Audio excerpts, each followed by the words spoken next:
Thyroid hormones ज्यादा बनने start हो जाते हैं। इसमें क्या है, इसके साइन एंड सिम्टम क्या है? फिजिकल रेस्टलेसनेस है, थकावट सी फील होती रहती है, mental excitability, good appetite, tachycardia. Tachycardia mean increase in heart beat, more than 100 per minute हो जाती है टैकीकार्डिया में हार्ट बीट जो है।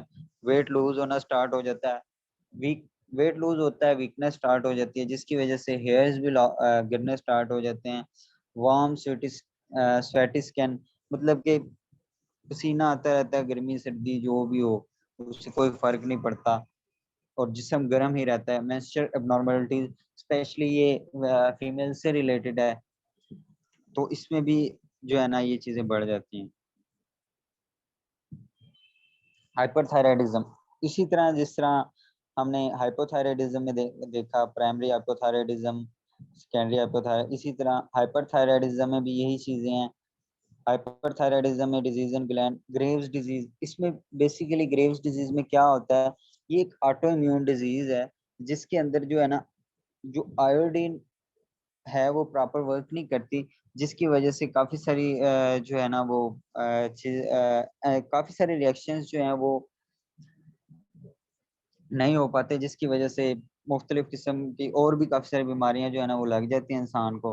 Not exerts TSH like effect on the, मतलब हार्मोन्स इफेक्ट ही नहीं करते। नॉट अफेक्टेड बाय, क्या होता है उसकी अमाउंट इतनी ज्यादा हो जाती है कि वो एक तो बाइंड भी नहीं कर सकते प्रॉपरली, और जिस चीज की अमाउंट ज्यादा हो जाती है उससे क्या होता है कि वो प्रॉपर, मतलब जो उसकी ओरिजिनलिटी होती है, जो उसका एक एक्चुअल मालिक होता है वो भी नहीं रहता, उसमें भी अब नॉर्मेलिटीज आ जाती हैं। इसमें क्या होता है कि T3 और T4 की जो प्रोडक्शन है वो बढ़ जाती है, और TSH की प्रोडक्शन कम हो जाती है। इसी तरह सेकेंडरी हाइपरथायराइडिज्म में है, TSH इंक्रीज होता है, ये भी T3 और T4 भी इंक्रीज हो जाते हैं। टर्शियरी हाइपोथायराइडिज्म, ये डिजीज जो है हाइपोथैलेमस में होती है, इसमें भी यही होता है कि जितने भी हार्मोन्स हैं थायराइड के वो इंक्रीज हो जाते हैं। एक आपको बात बताऊं, जो भी ऑटो इम्यून डिजीज के पेशेंट्स होंगे उनमें हमेशा थायराइड फंक्शन की ना वो रहेगी अब नॉर्मेलिटी, वो प्रॉपर फंक्शन नहीं करेगा। ऑटो इम्यून डिजीज एड्स है जिस तरह से, और भी काफी सारी डिजीज हैं, तो उनमें जितनी भी ऑटो इम्यून डिजीज होती हैं जिसमें क्या होता है कि बॉडी की इम्यूनिटी खत्म हो जाती है, तो उसमें थायराइड, वैसे भी काफी सारे और भी काफी सारे मतलब पैरामीटर्स हैं जिनको देख के या जिनकी वजह से जो है ना वो थायराइड फंक्शन प्रॉपर नहीं होता। तो टोटल T4 और फ्री T4 इनकी वैल्यूज भी जो है ना वो कम हो जाती हैं। क्यों? क्योंकि 5 मोनो डीहाइड्रोजिनेज ये एंजाइम है, जिसके जो एंजाइम होता है उसका काम क्या होता है, किसी भी रिएक्शन को स्पीड अप करना या किसी भी रिएक्शन को करवाना। इसमें क्या होता है कि इसकी जो एक्टिविटी है ना वो कम हो जाती है उसकी, क्यों? लैक ऑफ आयोडीन की वजह से ये एंजाइम भी कम बनता है, जिसकी वजह से इसकी एक्टिविटी कम हो जाती है, जिसकी वजह से थायराइड फंक्शन या थायराइड फंक्शन के अंदर जितने भी हार्मोन्स हैं वो प्रॉपरली काम नहीं कर पाते। फिर एक्चुअली जितना सब T4 होता है, T4 से T3 में कन्वर्ट होता है, ज्यादातर जो फंक्शंस हैं वो T3 करवाता है। तो टी इस वजह से T4 से T3 में कन्वर्शन भी कम होती है, जिसकी वजह से जो है वो रिएक्शंस प्रॉपर नहीं हो पाते। इस तरह से T3 की वैल्यूज जो है ना वो टोटल T3 की कम हो जाती है, और फ्री T3 इंक्रीज हो जाता है। फ्री T3 इंक्रीज क्यों हो जाता है? क्योंकि उसकी प्रॉपर बाइंडिंग नहीं होती किसी भी प्रोटीन के साथ, ना एल्ब्यूमिन के साथ ना ग्लोबुलिन के साथ।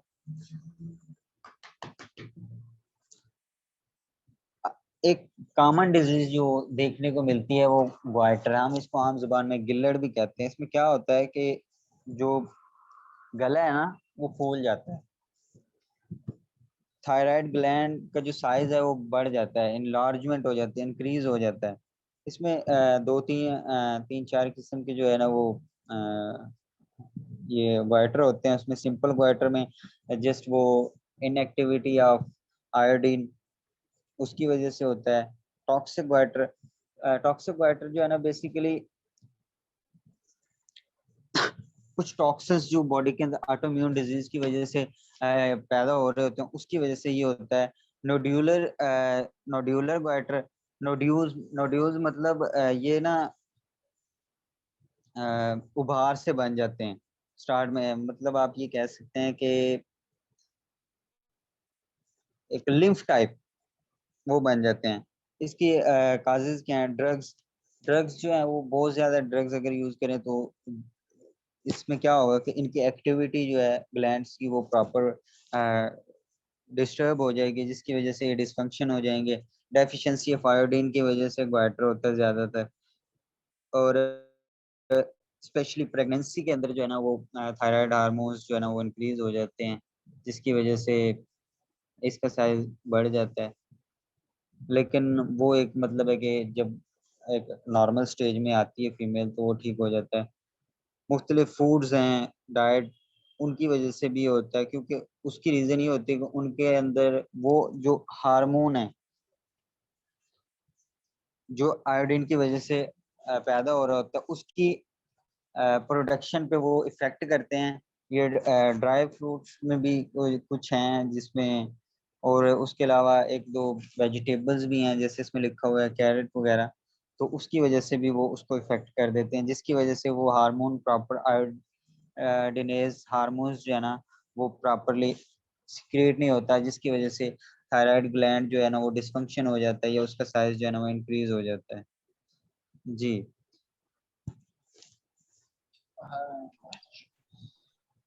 जज़ाकल्लाह खैर, thank you so much sir for your time, it was very informative.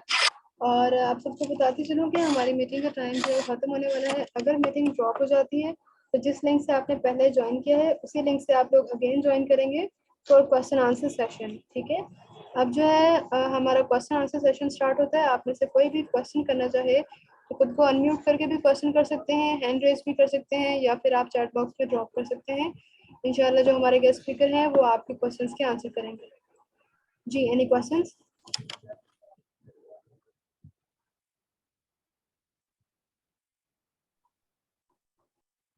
Sir पहला क्वेश्चन जो हमें मौसूल हुआ है वो है कि ऑटो इम्यून डिजीज है क्या, इसमें इम्यूनिटी बढ़ जाती है या डिक्रीज हो जाती है?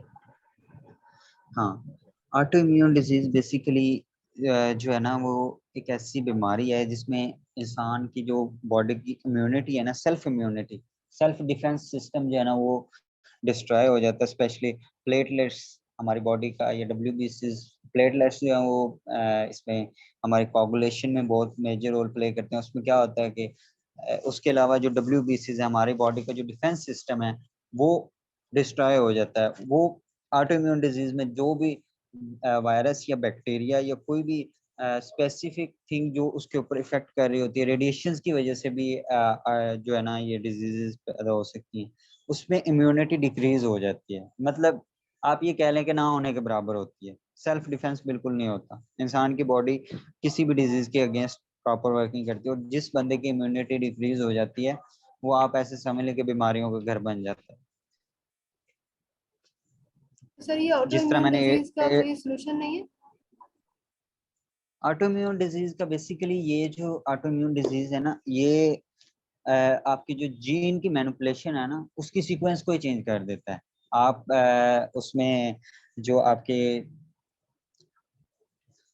आपका जो डीएनए होता है, डीएनए की सीक्वेंस को आप ये समझ लें कि चेंज कर देता है। जो उसके अंदर एडेनिन, थायामिन, गुआनिन, साइटोसिन जो प्रोटीन्स होती हैं आप उनको कहें, उनकी सीक्वेंस को चेंज कर देता है, जिसकी वजह से जो है ना वो आप ये समझ लें कि तो उसको कंट्रोल करना बहुत मुश्किल होता है, क्योंकि वो कॉपीज बना रहा होता है, जो वायरस होता है, ये बैक्टीरिया होता है। अब जिस तरह ये है एड्स की बात की, इसमें ह्यूमन इम्यूनो डेफिशिएंसी वायरस होता है, एचआईवी हम जिसको बोलते हैं। उसमें क्या होता है कि वो कब्जा कर लेता है हमारे डीएनए के ऊपर। क्या होता है, तो वो अपनी ही कॉपियां बनाता है अपनी मर्जी से। तो हम उसमें उसके अभी तक कोई इस तरह की है ऑटो इम्यून डिजीज को कंट्रोल करने की कोई अभी तक तो मेडिसिन नहीं आई।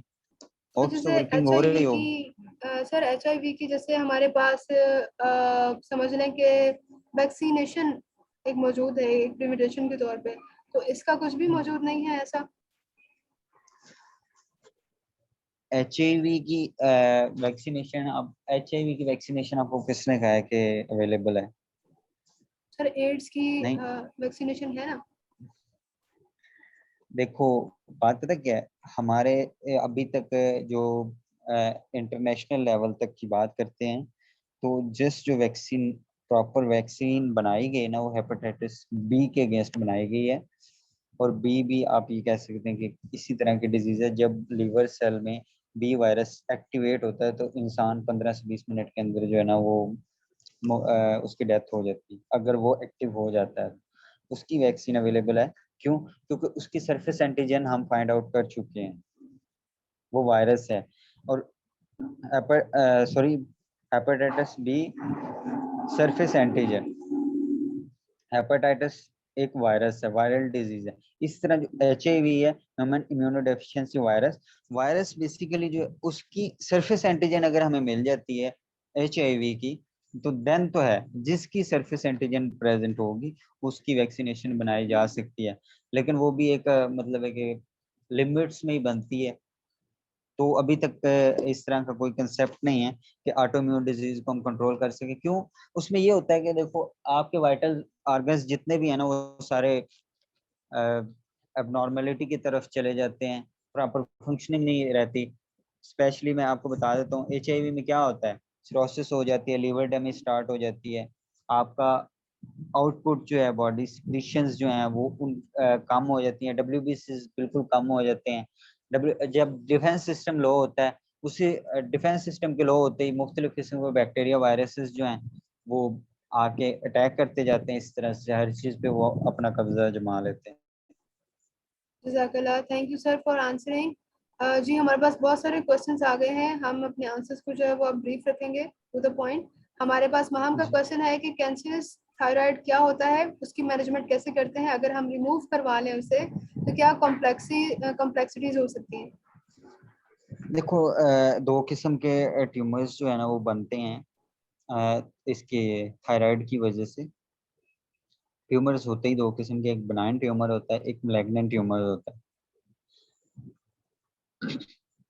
जो बिनाइन ट्यूमर होता, अच्छा आपने क्या क्वेश्चन किया है कि हम अगर जो कैंसर वाला पार्ट है उसको रिमूव करवा लें? तो क्या कोई कॉम्प्लेक्सिटीज हो सकती हैं, मतलब अगर थायराइड रिमूव करवा लें, सिरे से हो ही ना, तो क्या उसकी कॉम्प्लेक्सिटीज हो सकती हैं? हाँ देखो, जब एक चीज जब थायराइड आप रिमूव होता है, हमारे पास सैंपल्स आते हैं बायोप्सी के, उसमें बेसिकली ये होता है कि फिर हम उसको जो है ना बाहर से आयोडीन या इस तरह की कोई मेडिसिन देते हैं, जो उसके जो फंक्शनिंग है, जो प्रॉपर मतलब एक अमाउंट होती है हार्मोन्स की, वो उसकी लिमिटेड रहती है। लेकिन वो इतना मतलब लंबा अरसे तक बंदा नहीं चल सकता। सर एक बात कहना चाहूंगी जल्दी से, हमारी मीटिंग का टाइम खत्म हो रहा है, अगर मीटिंग ड्रॉप हो जाती है तो सब पार्टिसिपेंट से रिक्वेस्ट है कि सेम लिंक को ज्वाइन करते हुए आप लोग दोबारा से इसी मीटिंग में आ सकते हैं। जी सर, जी आंसर कंप्लीट हो गया सर? जी जी। नेक्स्ट, ओके जी, नेक्स्ट क्वेश्चन है टॉन्सिल्स क्यों होते हैं, मैम नाजिया अरशद का क्वेश्चन है। टॉन्सिल्स क्यों होते हैं? टॉन्सिल्स बेसिकली थायराइड से रिलेटेड नहीं है। टॉन्सिलाइट टॉन्सिलाइटिस जो है ना वो एक अलग मतलब आप कह लें कि वो डिजीज है जिसमें क्या होता है कि जो थ्रॉट है ना उसके अंदर किसी वजह से लिम्फोमास बन जाते हैं। आप ये समझ लें कि थ्रॉट जो है ना वो स्वेल हो जाता है किसी टिश्यू की वजह से, टिश्यू के अंदर जो है ना वो किसी वजह से स्वेलिंग आ जाती है, कोई टेंडर या कोई लिगामेंट जो है ना, मतलब आप किसी भी टिश्यू के अंदर जो एबनॉर्मेलिटी होती है ना, वो बेसिकली टॉन्सिलाइटिस बनती है। थायराइड को उसके साथ कोई कनेक्शन नहीं होता। ठीक हो गया आप, thank you sir. Next question है कि क्या HIV एड का कोई ट्रीटमेंट नहीं है अभी तक? नहीं, अभी तक नहीं है, बस प्रिकॉशंस ही हैं जो मैंने पढ़ी हैं, ये सुनी है। Thank you sir. Next question है इकरा अली का, वो पूछ रही है कि हाइपो एंड हाइपरथायराइडिज्म का आपकी स्पीच पे क्या इफेक्ट होता है? स्पीच पे इतना खास इफेक्ट नहीं होता, क्योंकि इसका स्पीच का जो है ना, इसका वोकल कार्ड्स के साथ कोई कनेक्शन नहीं होता। वैसे जब इसका साइज इंक्रीज होता है ना, तो स्वेलिंग की वजह से मतलब कोई थोड़ा बहुत फर्क पड़ सकता है। अदरवाइज वोकल कार्ड्स के साथ इसका कोई इफेक्ट नहीं होता, वोकल कार्ड के साथ इसका कोई कनेक्शन नहीं होता, क्योंकि थायराइड का काम है हार्मोन्स रिलीज करना, और हार्मोन्स का काम होता है किसी भी रिएक्शन में पार्टिसिपेट करना, किसी भी रिएक्शन को प्रोसीड करवाना। तो वो वोकल कार्ड्स बोलना, जुबान का और वोकल कार्ड्स का बहुत दूर तक कोई रिलेशनशिप नहीं है इसके साथ। जी सर, एक और क्वेश्चन है कि हाइपो एंड हाइपरथायरॉयडिज्म में से कौन सा मोस्ट कॉमन है जो कि अवेलेबल होता है, मोस्टली पाया जाता है? हाइपोथायराइडिज्म। ओके जी, हमारे साथ जो है वो सर एक और क्वेश्चन है। एक्चुअली हमें जो है वो फेसबुक से भी कुछ बच्चों ने क्वेश्चंस भेजे हैं, उनमें से एक क्वेश्चन है और वो ये है कि सर मुझे डिटेक्ट हुआ था हाइपरथायरॉयडिज्म, माइल्ड हम्म। हाइपरथायरॉयडिज्म, और मैंने उसका टेस्ट हम्म। करवाया है, फ्री एंटीबॉडीज का टेस्ट, थायराइड एंटीबॉडीज टेस्ट। तो उसमें मेरा जो रेट हम्म। निकला है वो हाई निकला है, लेकिन अब मुझे कैसे पता चलेगा कि वो स्टिमुलेटर्स हैं या ब्लॉकर्स हैं? तो हमारे पास पाकिस्तान में ऐसा कोई टेस्ट अवेलेबल नहीं है सिवाय इसके कि हम थायराइड एंटीबॉडीज फाइंड कर लें। इसके अलावा हमारे पास और कोई टेस्ट है जिसके हम्म। जरिए हम देख सकें कि वो बॉडीज स्टिमुलेटर्स हैं कि ब्लॉकर्स हैं? देखो, मैं वही बात कर रहा था, ये स्टिमुलेटर्स और ब्लॉकर्स की बात आ गई। हम एक बात इसके अंदर during session T3 T4 free T3